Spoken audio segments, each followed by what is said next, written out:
What is creativity, though? Creativity is the trying to do something new. You're trying not to go down a well-tread path of, oh, I need to go to the supermarket, I need to play this game of chess. And what creativity calls for is using your existing networks in ways that they're not designed to be used. My guest is Dr. Anna Abraham. She's a neuroscientist, a professor, and a leading creativity researcher. Her official title at the University of Georgia is the E. Paul Torrance Professor. That's an honor given because of her stature in the field. She's also the director of a research and an outreach center at the University of Georgia that's called the Torrance Center for Creativity and Talent Development. Dr. Abraham is doing cutting-edge research in some of the most important aspects of the human experience. Her list of research topics includes creativity, imagination, the reality-fiction distinction, and mental time travel. We're going to talk about her new book. It's called The Creative Brain, Myths and Truths, and it reviews research on topics like creativity and mental illness, creativity and psychedelic drugs, and autism and creativity. Stay tuned for a fascinating interview with Dr. Anna Abraham.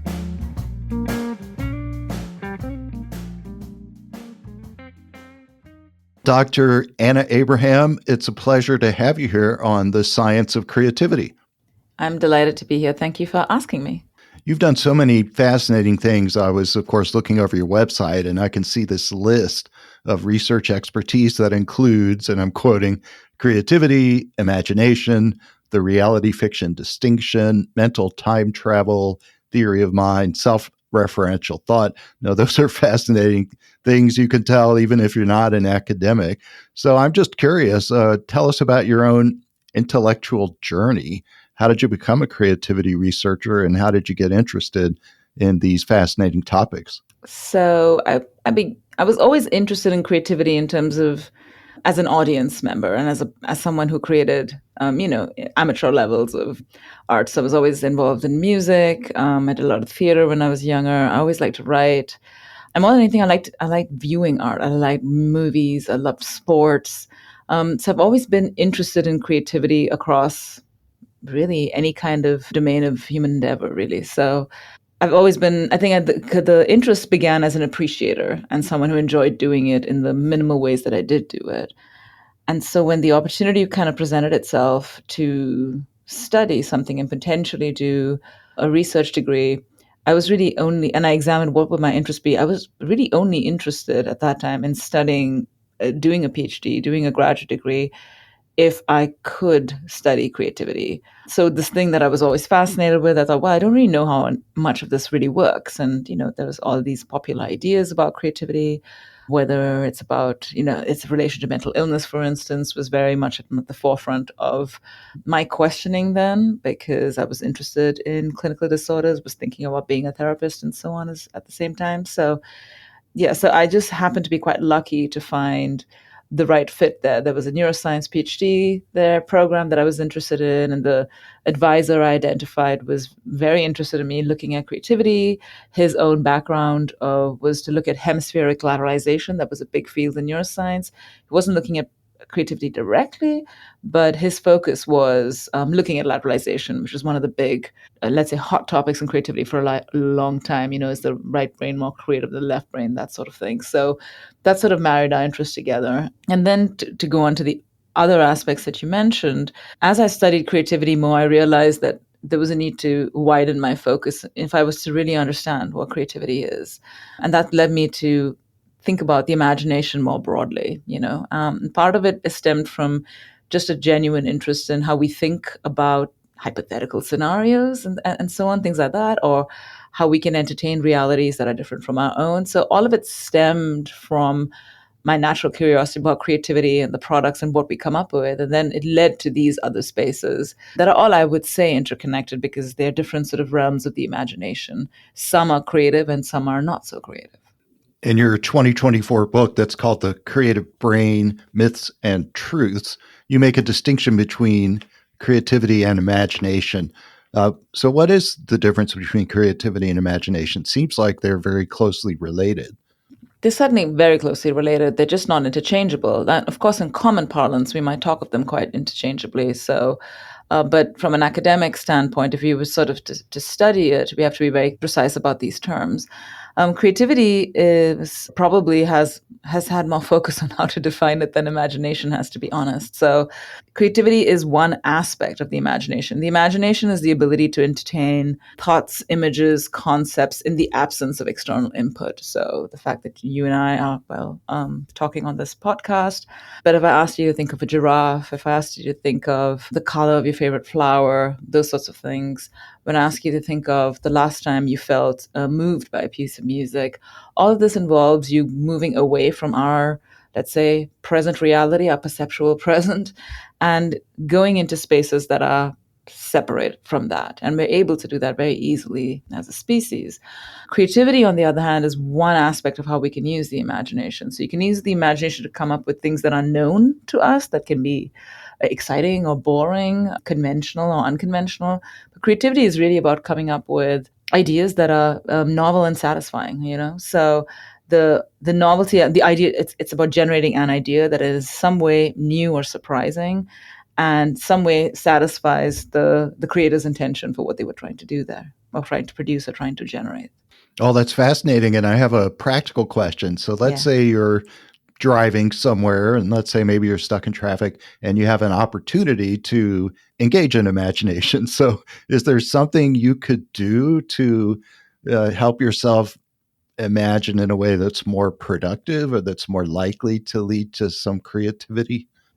I think there is. I mean, the way to think about creativity, I think, if one is interested in enhancing one's own ability, is to really think of it sort of akin to one's sort of physical fitness. I think of creativity as something we need to be advocating more in terms of a kind of fitness orientation. So if you want to be, let's say, so if you think about our understanding of physical health, physical fitness, all of this is pretty new in terms of how well aware we are, you know, as a populace about what's good for us in terms of eating, how much we need to move, and so on.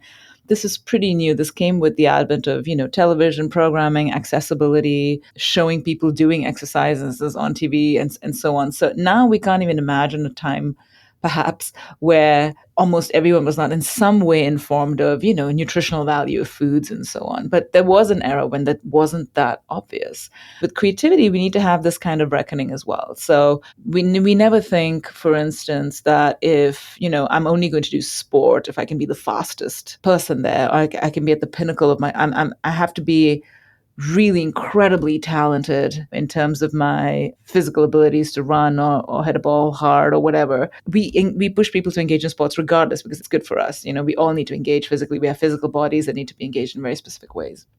So with creativity, it's the same sort of thing. If we don't push ourselves to do it, we feel less and less capable of it. And with imagination, there's of course a ton of resources out there on how to improve the imagination and so on. But when one is bored, yeah, the imaginative landscape sort of lights up, and we start to daydream, and we can daydream in ways that are kind of, you know, I wouldn't say boring, but ways that may not be particularly inventive. But we can also push ourselves to be more inventive in the way that we use our fantasy, right? So there's all, depending on the kind of things that one likes to do and what's capable of doing, you can engage your imagery in very specific ways to sort of, I remember, I don't know where I came across this. There was this one exercise that I came across where someone said, like, you know, when you're getting bored in a classroom, for instance, nothing's really going in, you're not really taking anything in, you can still use the fact that you're in a space where there are interesting people, things around you to engage your imagination. So the example she used in her book was to imagine that you were like a little fly sitting on top of the light of the room, and what would the rest of the room look like, for instance. So I think exercises that are playful, ways to engage your imagination in ways that are imagery based, in ways that are based on, you know, exciting you by through humor, or in ways that are sort of hypothetical, abductive, what if kinds of scenarios. There's lots of ways to think about it. So what would happen if it suddenly snowed for 5 weeks running, right? Then you have to come up with hypothetical scenarios in your head about what would change about your daily life, for instance. So there's kind of simple ways in which you can push your imagination, and all of that kind of serves your ability to come up with new ideas and be creative, because you just become, you kind of like engage your processes in a way that is generative. It's kind of stretching before you run. It makes things easier. It makes you less sore and so on. It prepares you, puts you in a state where when the time comes when you want to do the other things, to be purposefully creative, it's not your first time at the rodeo, so to speak. You are used to engaging in a way that is playful, that is unexpected, that is inventive, that involves fantasy, and so on. I like that sports metaphor, that athletic metaphor where creativity is, I don't know if it's fair to say, or maybe even a stereotype, that creativity is a muscle and Hmm. that you can exercise it. And thank you for providing all of those great examples for how you might be able to do that. Do you have some sort of practical advice? Do you ever do a workshop? Do you have like a 5-step method for someone to exercise, or you said stretch Yeah. beforehand? I mean, when I'm asked to do workshops, as you are, I know someone who's very, very well versed in this space yourself. Very often, I start from the space of what people in what your workshop attendants are wanting to do, and I found that it's much easier to give the people, unless it's a sort of a purposeful workshop where you're like, well, okay, this is about screenplay writing. This is something that's really, really, there's an end is clear. When it's just about, people just want to be able to sort of rid themselves of their, maybe their inhibitions, their sort of fixed patterns of thinking, I think it's always useful to give sort of a palette of exercises that you could do, and mainly to sort of say, this is the sort of thing you can do, and then you have to create your own for what works for you, because no two people are exactly the same in what works for them, right? So if you ask 10 artists, 10 writers about their practice, there are things that they'll have in common, but things that they'll be very individualized. Some people write an hour a day. Some people write 4-hour stretches, but only 2 days a week. Some people write it only in the morning. Some people can only do it when it's dark outside. Other people have to make sure that they don't eat anything before they write. Like, if you look at the practices people have, it's very idiosyncratic.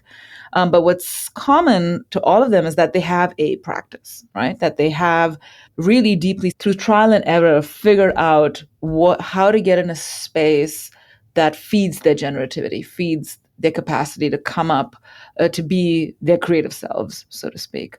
And so part of what I try to say is that let's just do some exercise in class, and I try to engage, if you want, each of the systems that we get well versed in psychology, right? So we think about the perceptual systems, the many systems that we have. You're like, okay, let's work on tasks that focus on imagery, whether it's visual imagery, auditory imagery, whatever have you. And so auditory is a brilliant way to do it, because you can quite easily find noises that are a little bit ambiguous. Yeah.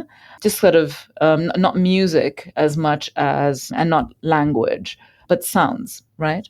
So Torrance actually had a test like this, right? The Torrance test of sounds and words. And I listened to an old lecture of his where he was sort of piloting the instrument, and he played the sounds that he asked people to sort of just perceive and then think and generate what it could be, for instance. And then when you come up with your first response, think again about what else it could be. So he was engaging in their capacity to think abductively, which is like what if reasoning, which is really kind of like, I think, the seed of a lot of creativity. To just be this generative mode to say what might be, what could be, what else, what if, yeah, and using stimuli, a range of stimuli to do so. And auditory, so he would play sort of ambiguous sounds and have people come up with things, it's interesting where your imagination goes then. So if you do that sort of thing, we're like, well, now that you know how to do this in one space, you can kind of evolve it into your other spaces. And that's the image, like sensory imagery based aspects of the kind of tasks you can have. You can also use it I've proposed a framework for the imagination, and all the tasks that I kind of do fall within this framework of one leg of the framework is about sensory motor, perceptual motor imagery. So there are tasks that cater to that part of the imagination. There can be another range of tasks that have to do with, let's say, phenomenological aspects of imagination, which is what you are feeling, in any moment. And anyone who's done any kind of mindfulness practices or meditation might have done these tasks already. Like, so for instance, you can use sort of guided meditation to get people to feel lighter, heavier. So one of my favorite things is to guide people to feel like they're like a balloon, like, floating up. And physically, you start to your interoceptive experience starts to change, right? And then you notice things about the world differently, and so on. You can have exercises that get at getting people not just to visualize, but also to feel things that they're not, that are kind of there, but they're not really examining it closely enough. You cause them to reflect on a little bit more, and suddenly it's there. It's something that they're suddenly aware of, right? Like, so when you, I don't know, listen to a piece of music, you can hear it as music, but then if you really, really think about what are you experiencing in this moment, you're like, well, I didn't really notice that my heart was beating a little faster now, or I'm excited by this particular phrasing, and so on and so forth. So that would be getting at exercises that use the interoceptive aspects of your imagination, make you really conscious of what it is that you're feeling, and reflecting on that. And the third part would be what I would call sort of intentionality based imagination, which is all about engaging in sort of plausibility. And now, plausibility of coming up with the best, let's say, how abductive reasoning is commonly used. What is the best possible explanation of something, right? So I don't know. Let's take a simple exercise, which I like to do if I'm getting bored somewhere and I'm sitting and having a coffee, and then someone walks in. I think, why are they here? The obvious answer would be, it's not an answer, it's actually a hypothesis, which is that they've come here to pick up a cup of coffee. If they actually don't do that, they actually come in and then they look around and then they leave. I have to update my hypothesis, which is, oh, maybe they were here to meet someone. And then I could think of, okay, but what else could they have been here for? They could have been here to, they came here for a coffee, didn't find it had run out. You just come up with lots and lots of variations of slightly less possible maybe, but still things that fit, that would make sense in the scenario, so that you're training yourself in some sense not to fall on the path of least resistance, but by entertaining other possibilities, you make the path of resistance less dominant, so to speak. So that would be one set of ways to captivate or push your intentionality based imagination. And the final leg is basically abductive or novel combinatorial imagination, which is really try to come up with the kind of example I gave you earlier. Imagine it, snows for a week, or imagine the world stopped turning, or imagine you suddenly wake up and everyone can't see. What kind of world will we have?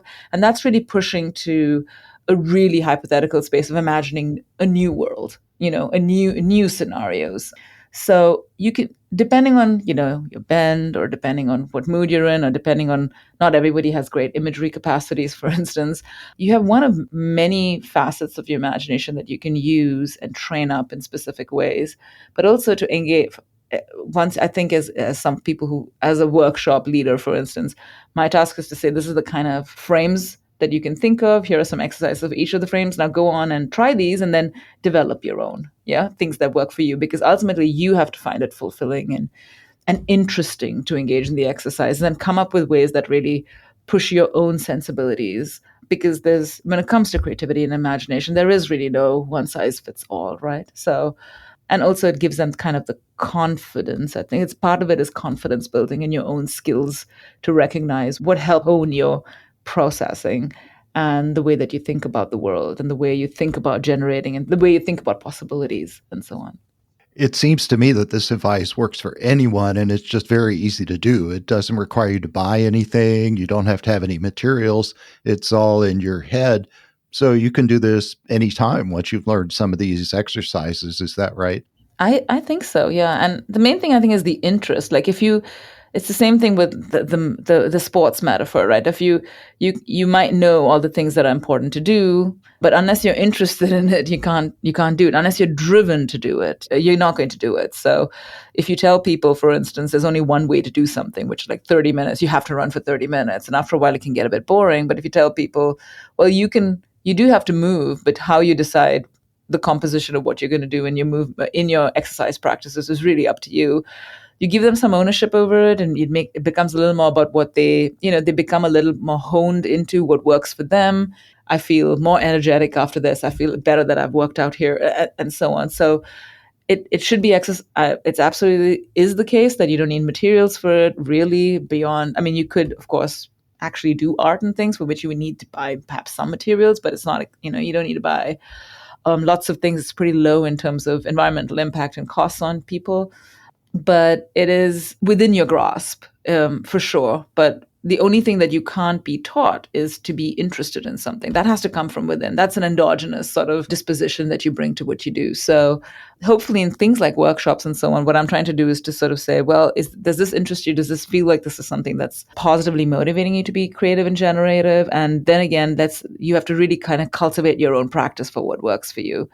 Because nobody can prescribe it for you because I don't know exactly what's working for you, right? So partly it's that understanding that's in your grasp, but also even though it's in your grasp, you have that extra step of being driven to do it. I'm sure you're very effective at running these workshops because you're a professor at University of Georgia and you're director of a very important center called the Torrance Center for Creativity and Talent Development. So I know you're in front of students and in front of people all the time. Could you tell us a little bit about the Torrance Center? I've heard of it. It has a very long history, and now you're the director. So, yeah, what is that? So the Torrance Center for Creativity is a center that's housed in the College of Education at the University of Georgia. It's in its 40th year, so it's a pretty significant year for us. I'm the latest director. I've been the director since 2020 virtually, and the 2021 in person is when I managed to make my way here. But when it was founded in honor of Dr. E. Paul Torrance, who is a very significant figure in the fields of creativity, an absolute pioneer when it comes to the field of creativity and education in particular.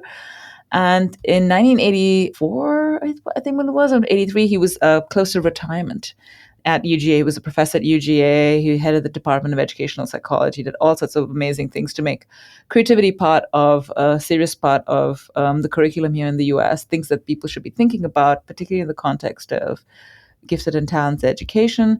But yeah, so upon his retirement, one of his students was the one, Dr. Mary Fraser. Sorry, not his students. One of his co-workers in the department essentially set up the center in his honor. And he continued to be involved in the center long past retirement until he passed in the early 2000s. So I never had a chance to meet him, unfortunately. But the center was founded to essentially bring to fruition what he thought was really instrumental in focusing on in education. So there's a lot of focus on all of the things that we put value on, such as math, reading, and so on. And now it's on the focus is all STEM and so on. But Torrance realized very early on that something was lacking from this focus, and that thing was creativity. So he spent most of his energy on trying to raise awareness of the importance of honing of creative thinking skills in the context of early education. It was founded in his honor, and since then, it's taken different directions depending on who's headed it. But the pillars, at least from before I came, has been to train teachers in creative practices, creative creativity testing, creative practices in the classroom, and so on. But also to run creativity-focused camps and academic programs for children as well. So that has always been what the Torrance Center has been synonymous with. And in my time, I've maintained those focuses and expanded it quite a bit to include the public engagement side to be, again, a bigger focus as well. So we run lots of free events, both locally, and we try to be global by making it online. Since 2021, we've run what I call the Torrance Festival of Ideas, which is like a 3-day global event for free for anyone who wishes to watch it either in real time or watch the recordings later, where we focus on great ideas, where the first couple of years was really showcasing people who have creative ideas, right? Whose ideas have made a real difference in their fields, disciplines, areas of work, and so on.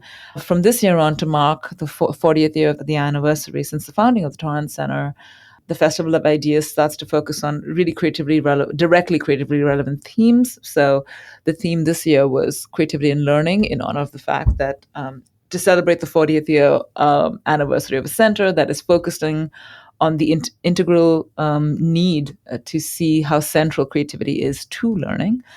So it's a three. So we had experts mainly across the U.S., but also from other parts of the world, talk about their work in the creativity learning nexus, the current work. Yeah. And we'll be doing this every single year. So this past month, we ran a local conference following the Torrance lecture on creativity and well-being and the creativity in the context of health.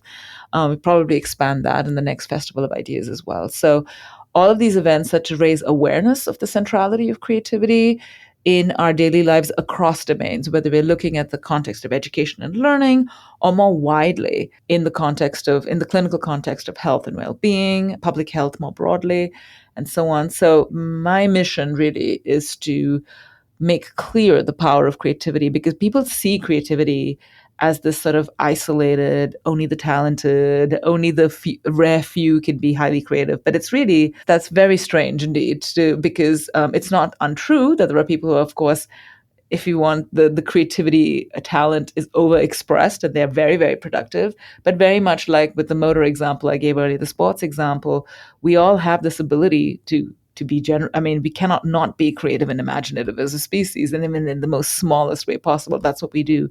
We have unusual, unpredictable situations all the time, and we always have to adapt to our circumstances. So, from a very, very creativity is a really sort of deep-seated ability that it's not something that's the highest order. It's actually its roots lie in pretty fundamental capacities that we have from when we're babies, like the capacity to explore, our natural curiosity about the world around us and trying to make sense of it, our natural need to sort of engage with the environment and change things around us, a capacity for problem solving, a capacity for play, a need to communicate and express ourselves. These are all very, very early capacities that develop and become refined through the course of development and maturation. So I'm trying to pull the focus back into, we shouldn't think just because the most eminent people who are creative are so rare and so amazing at what they do that it doesn't actually come from some basic rooted capacity that all of us have. So not to deny the high levels of creativity, but to really recognize this very ignored part of creativity that is essentially a fundamental trait that we all have, or ability, I should say.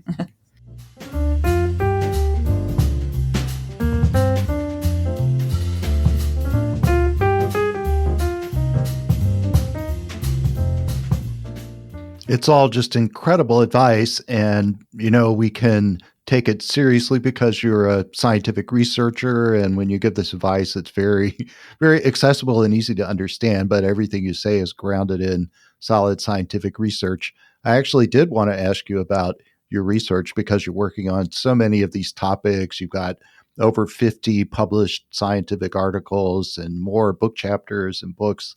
But what are you excited about right now? What are you working on?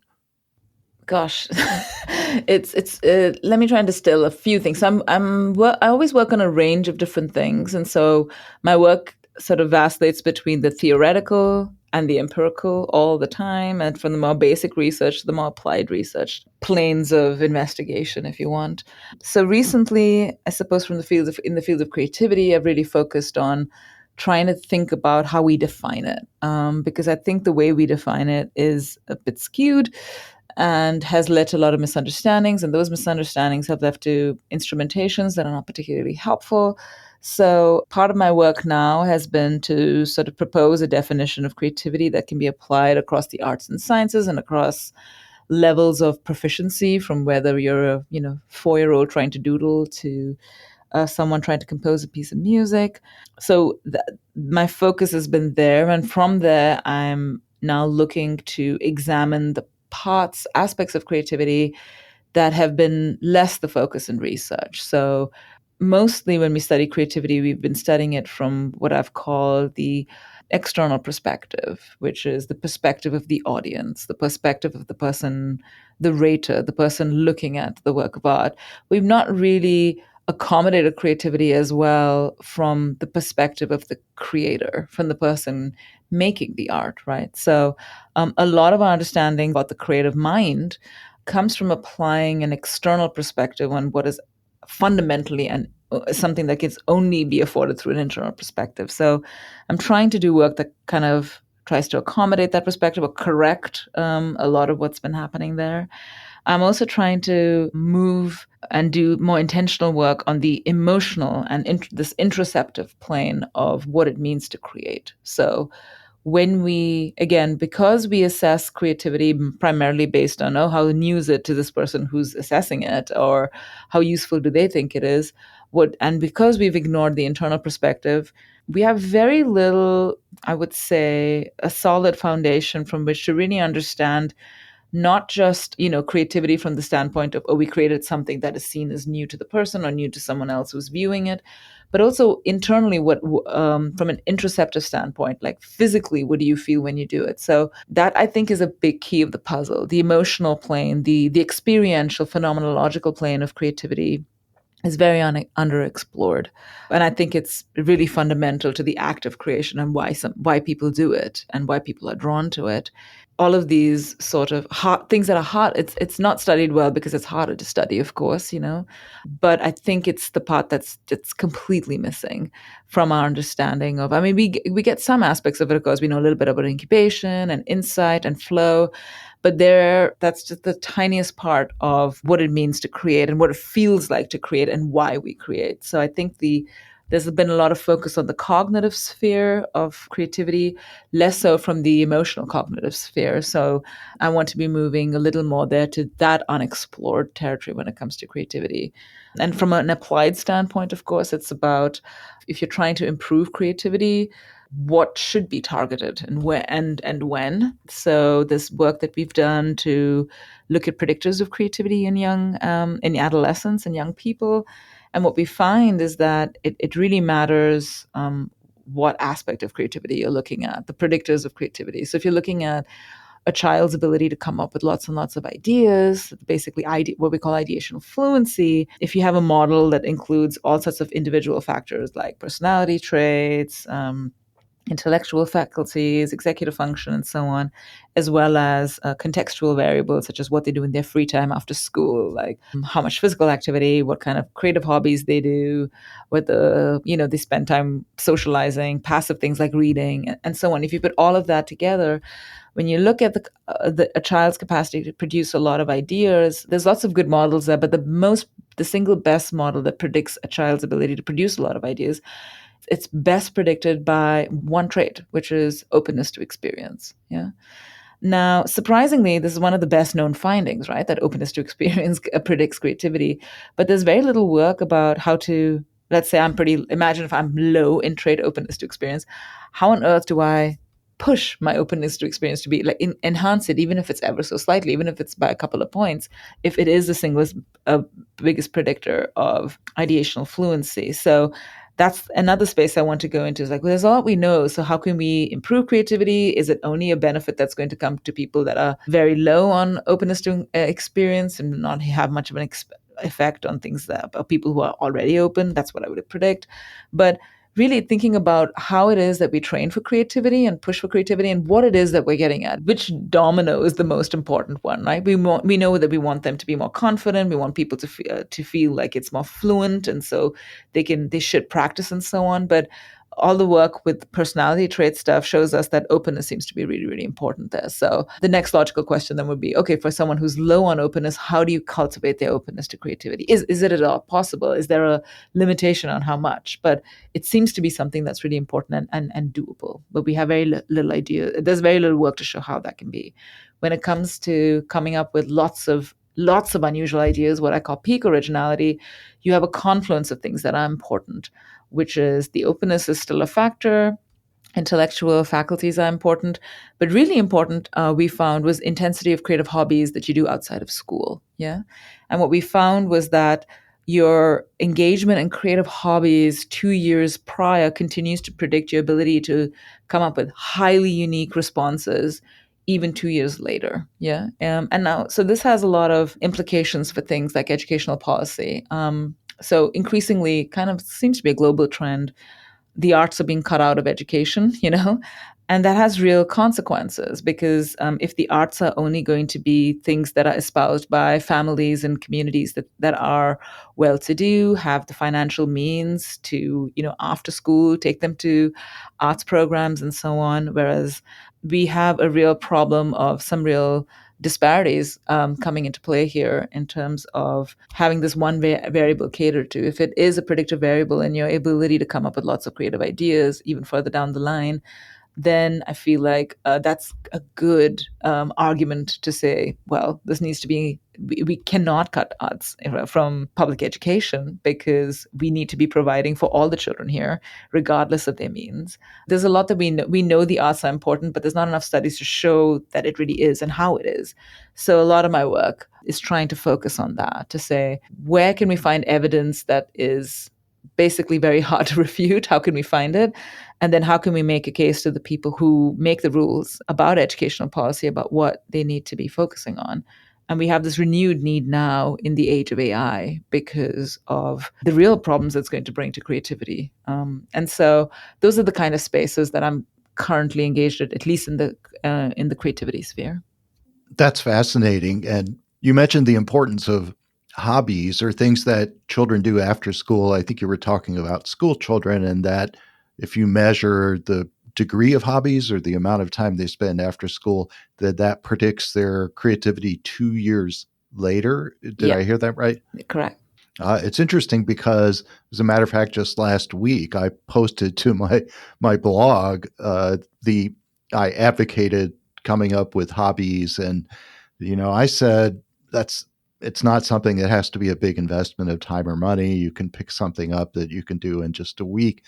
But I remember, I think Paul Torrance had an assessment, right, of just a list of questions that he would ask children. Have you done this? Have you done this? Have you done this? And then the number of different things that they'd done was a measure of their creative potential. That if you're engaged with more different things, you just end up with more material, cognitive material in your brain, and you have that potential for different kinds of cognitive material to bump up against other things and potentially have those new and surprising combinations. Yes, absolutely. It's like you expand on your conceptual repertoire and your entire possibility space widens up, right? So the more you do, the more you can do, sort of. And some fields are really surprising to me in terms of how well they know this. So if you look at sports, right?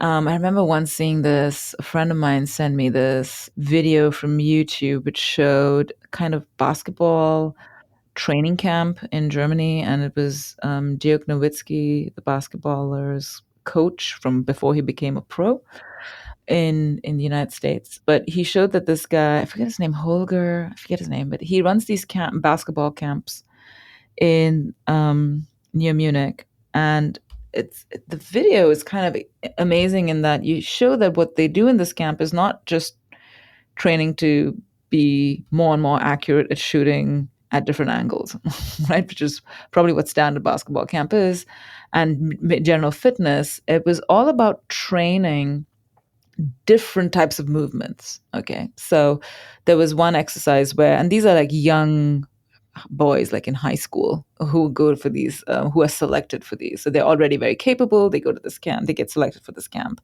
for like a week or 2 weeks. And they do all sorts of things, not just training to play basketball, to do everything that is not basketball as well. So one of the trainings was getting them to row in the lakes. And so a ton, like these big boats with lots and lots of older children or young men, if you want to call them that, who don't really know how to row. So first they have to learn how to row. So learning a new motor skill. So you're widening your sensory motor repertoire. Also, they're rowing together on the same vessel, so they have to coordinate in a different way in order to be fast, move well, to row in a way that uses as little energy as possible. They have to really be in sync, and they have to, and so it's a really challenging motoric task that they learn and become good at. But it's not just about learning to row, right? Like that's skill that they've trained up, but also in a very small space, how to coordinate with each other, how to listen, and like essentially work towards each other's tempo.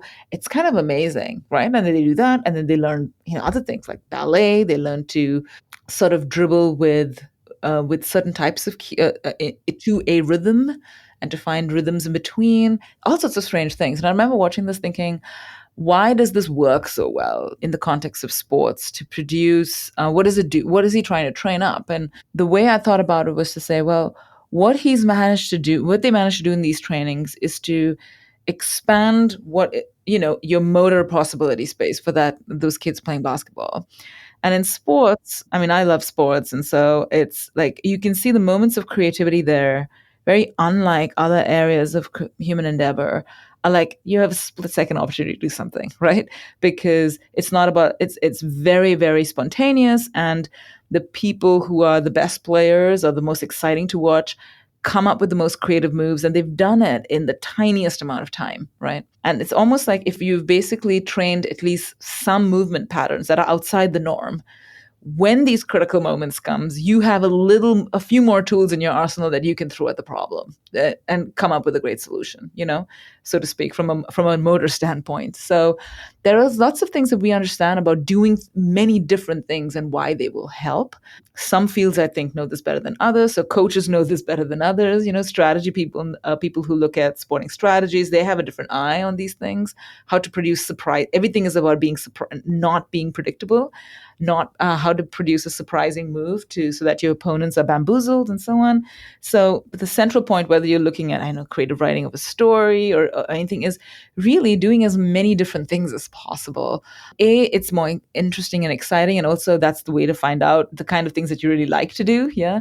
But B, it really just doing it changes you, even if it's in a small way. It changes your possibility space. It expands in an unexpected way, and for that reason alone, it's kind of worth doing it. You're working on so many different kinds of topics and research, and we haven't even got to mental time travel or self-referential assault. But I wanted to talk about your new book. You just had a Yeah. book come out in April of 2024, and it's called The Creative Brain, Myths and Truths. So tell us, why did you write that book? I think it came from a lot of these sort of speaking engagements I've had to start with, or maybe just how I got into creativity research in the first place. As I said, I was very attracted to the mental illness, the link between mental illness and creativity. And when I started to do more and more talks, at some point, once you get to stages where you're not talking to experts in your field, but you start to talk to non-expert, you start to talk to the general public. And regardless of where I went, people had the same. Many of the questions were quite similar, which was, do drugs improve creativity? Is the creative brain the right brain? Is left-handedness associated with creativity? All the same bunch of questions would go regardless of what age group I was talking to, which country I was in, what level of professionalism the person had.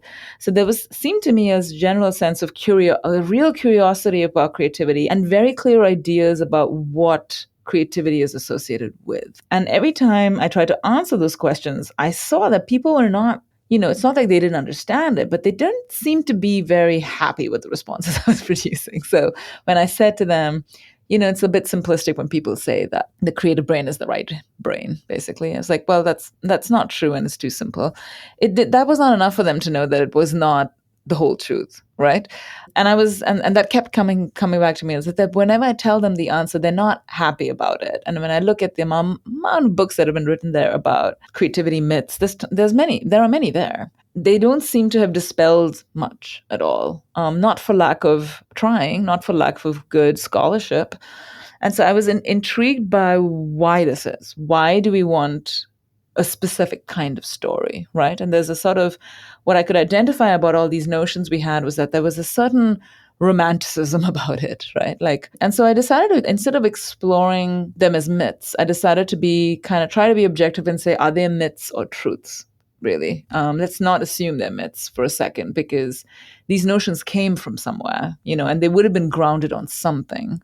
So it was almost like I sort of see it as akin to some sort of archival jump, into old creativity literature to see where did these notions come from. Because I was just curious about it because I thought it would explain why they're so powerful and so resistant to change. And so I explored 7 myths that are close to essentially myths and truths. I would call them myth truths in the book about the human mind.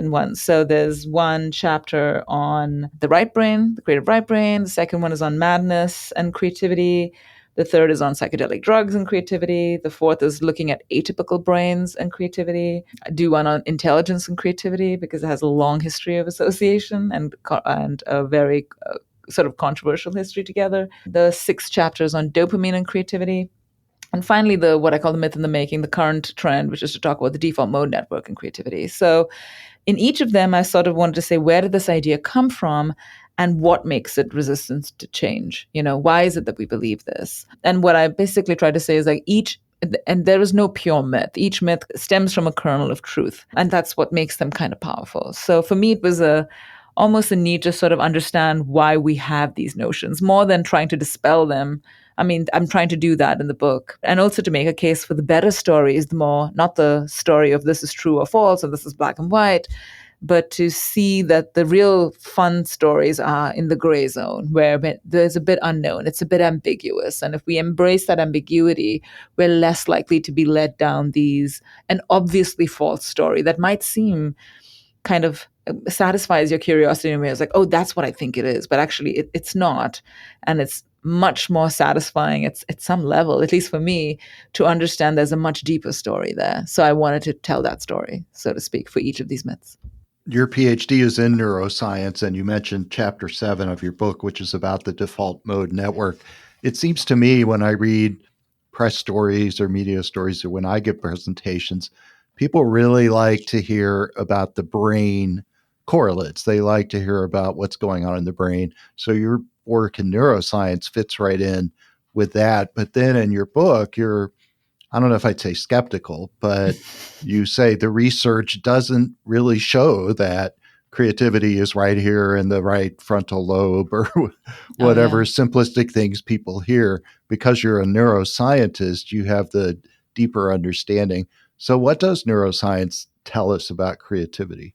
So if people are looking for one region of the brain or network to be as being synonymous with creativity, I'm going to have to disappoint people, right? Because in the decades of neuroscientific research, which have a very, very long history, actually, starting with, even if you look at tools like EEG, to look at brain correlates of creativity, we can say without a doubt that there is no single brain region, single brain network, or single brain activity pattern type that is exclusively associated with creativity, right? So that's important to know. Now, the question is, why is that, right? Now, for me, it's simple in many ways as in why that is. Now, there's a lot we don't know about the brain, but from what we do know is that we have specialized networks. Okay. And there's, ever growing networks. Just this year, they came up with another network of focus. I think it's called the Action Mode Network that orchestrate very specific functions. So if you talk about, I don't know, the executive function network or the central executive network, that network of regions essentially becomes engaged when you're trying to do any sort of focused goal directed activity, right? A very different network is there to orchestrate when you're kind of just not focused on anything, sort of defocused, engaging in a space that is perhaps daydreaming, mind wandering focused. That would be the default mode network.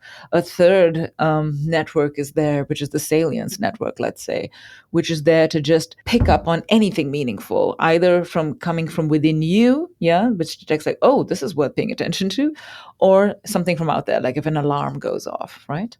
So like that, there are many. There's attentional networks, there's semantic cognition networks, and so on and so forth. So what is true for all these networks are undertaking very different functions, but what's true of all of them is that they have evolved and are designed, so to speak, through time and through use to respond in very specific ways to very specific, let's say, I would say algorithmic functions almost, like attention and meaningfulness, salience. You don't need to focus. You can just just wander the default mode network. I'm being very glib here, of course, and being very simplistic. But what is creativity, though? Creativity is the trying to do something new. Yeah.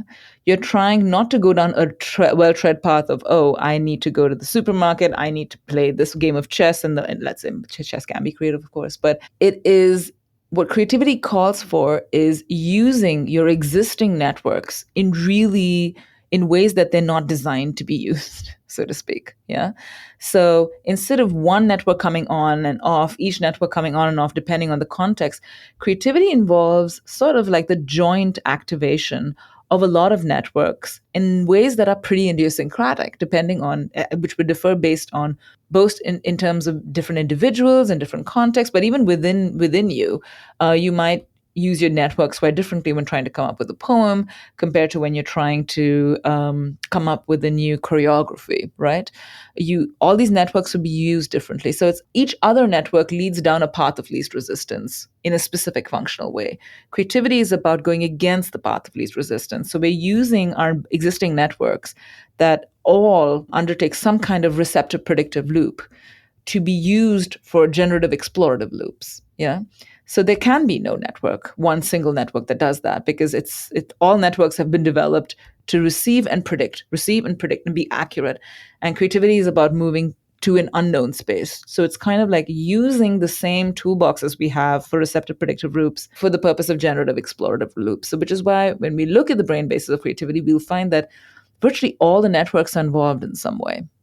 And this will differ very much depending on the context, the kind of activity, but also within the individuals. And that's the reason why even let's putting it very glibly again, broken brains can be creative. Yeah. So there's lots of it's why I've argued for it to be a sort of seen as a brain disease resistant function.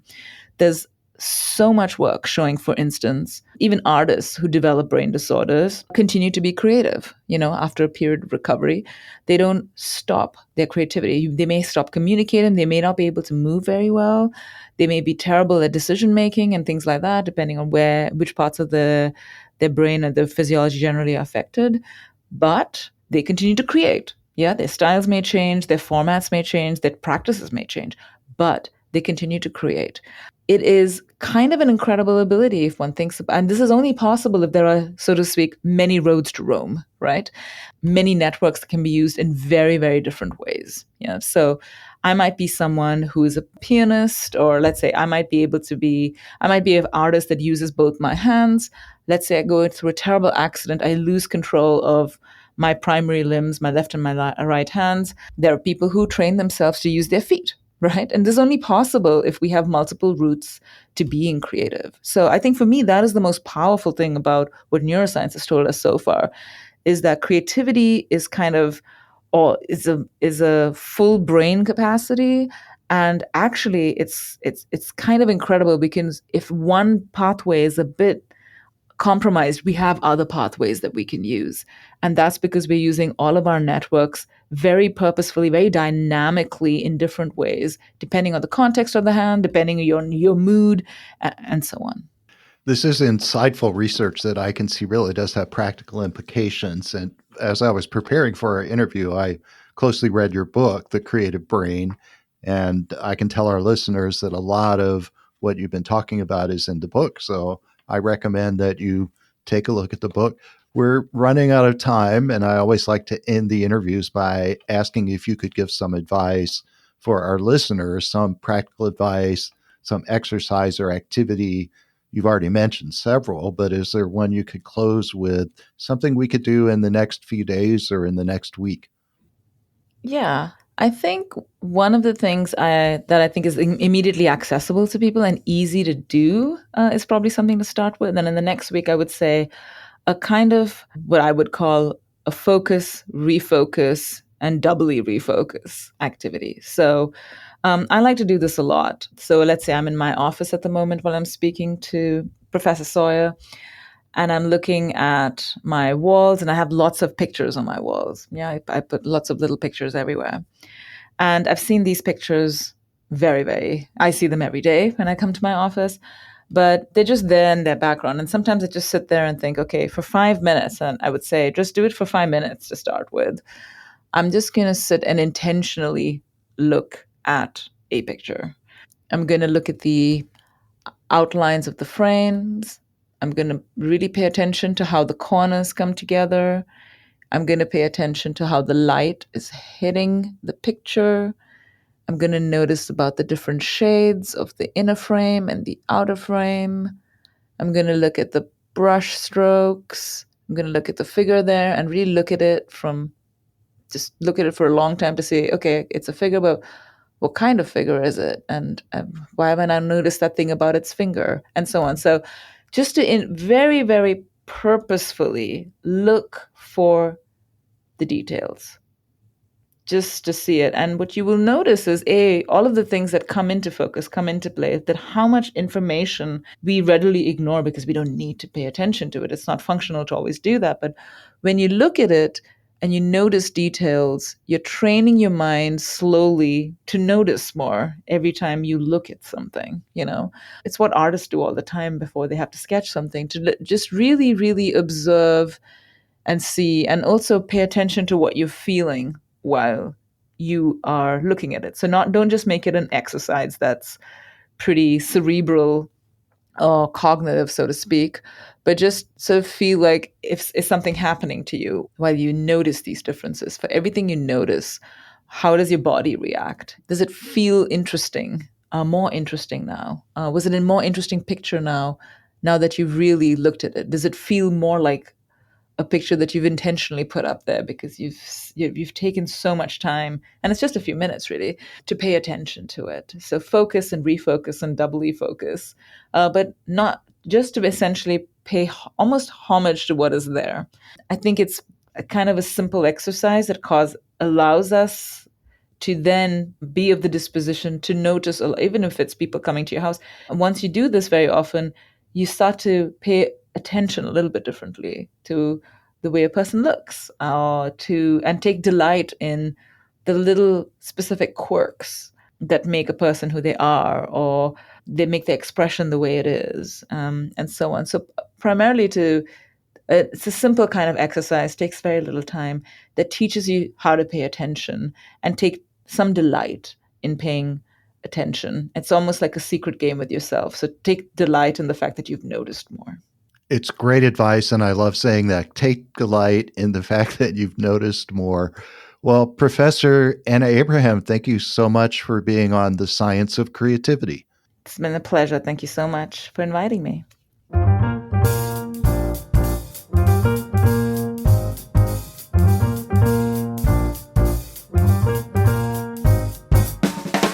Professor Anna Abraham has done so much groundbreaking research, I'm sure we could have talked for another hour.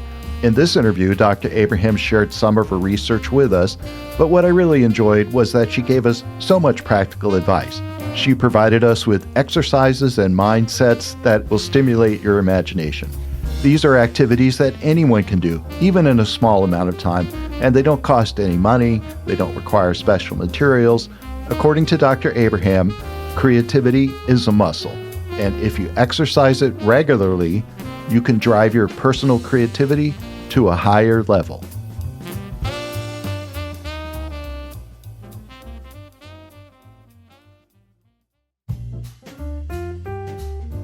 Thank you for listening to The Science of Creativity. If you liked this episode, I hope you'll subscribe to the podcast, and please rate the show because that helps others like you hear about the show. Please write in the comments if you have requests or ideas for future episodes. I'll see you next time on The Science of Creativity for insights and inspiration about art, design, and invention.